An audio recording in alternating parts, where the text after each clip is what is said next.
நாட்டுப்புற கலைஞர்களுக்காக ரூபாய் 23 கோடி நிதி ஒதுக்கியிருக்காங்க. உண்மையிலேயே அதற்கு முதற்க நன்றியை சொல்கிறோம்.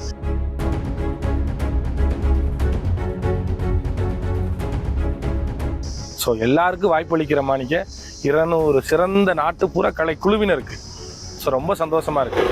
இதில் இன்னும் சிறப்பாக சொல்லணும்னா 200 கலைக்குழுன்றோம், ஆனால் ஒரு கலைக்குழுக்கு ஒரு 15 பேர்னா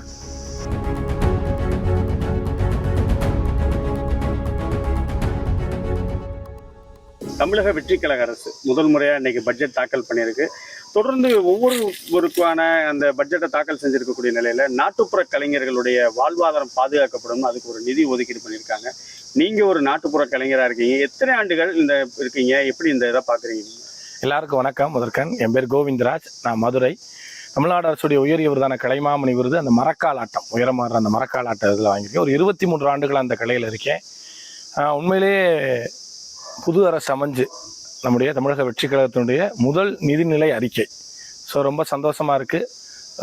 அதில் எங்களுடைய நாட்டுப்புற கலைஞருடைய வாழ்வாதாரத்தை மேம்படுத்துகிற மணிக்க நாட்டுப்புற கலைஞர்களுக்காக ரூபாய் 23 கோடி நிதி ஒதுக்கியிருக்காங்க. உண்மையிலேயே அதற்கு முதற்க நன்றியை சொல்கிறோம்.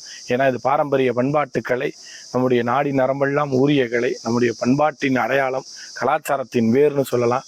ஸோ நம்முடைய அடையாளமான இருக்கக்கூடிய இந்த நாட்டுப்புற கலைஞர்களுக்கும் கலைக்கும் தமிழ்நாடு அரசு 23 கோடி ஒதுக்குனது ரொம்ப சந்தோஷமாக இருக்குது. அது மட்டும் இல்லாமல் 200 சிறந்த நாட்டுப்புற கலைக்குழுக்களுக்கு வருடந்தோறும் 100 நிகழ்ச்சி ரொம்ப சந்தோஷமாக இருக்குது. ஏன்னா நல்ல கலைஞர்கள் ஒரு 150 நாள் வருஷங்களில் நாங்கள் போடுறது தான் எங்களுடைய சீசன் டைம் நம்ம சொல்லுவோம்.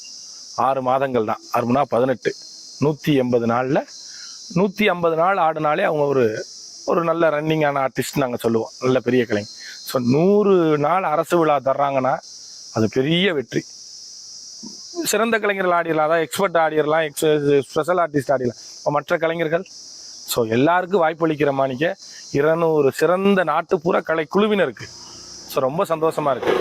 இதில் இன்னும் சிறப்பாக சொல்லணும்னா 200 கலைக்குழுன்றோம், ஆனால் ஒரு கலைக்குழுக்கு ஒரு 15 பேர்னா நினச்சி பார்த்தாலே உங்களுக்கு ரொம்ப சந்தோஷமாக இருக்கும்.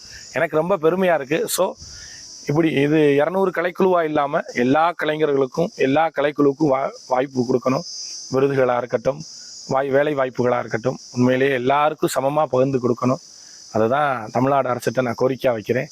முதற்கண் இந்த முதல் நிதிநிலை அறிக்கையில் 23 கோடி ஒதுக்கி இவ்வளோ உதவி செஞ்சிருக்க தமிழ்நாடு அரசுக்கும் தமிழ்நாடு முதலமைச்சர் ஐயா அவர்களுக்கும் எங்களது பாரம்பரிய பண்பாட்டு நாட்டுப்புற கலைஞர் சார்பாக, மேலும் எங்களது மதுரை கோவிந்தராஜ் கிராமிய கலைக்குழுவின் சார்பாக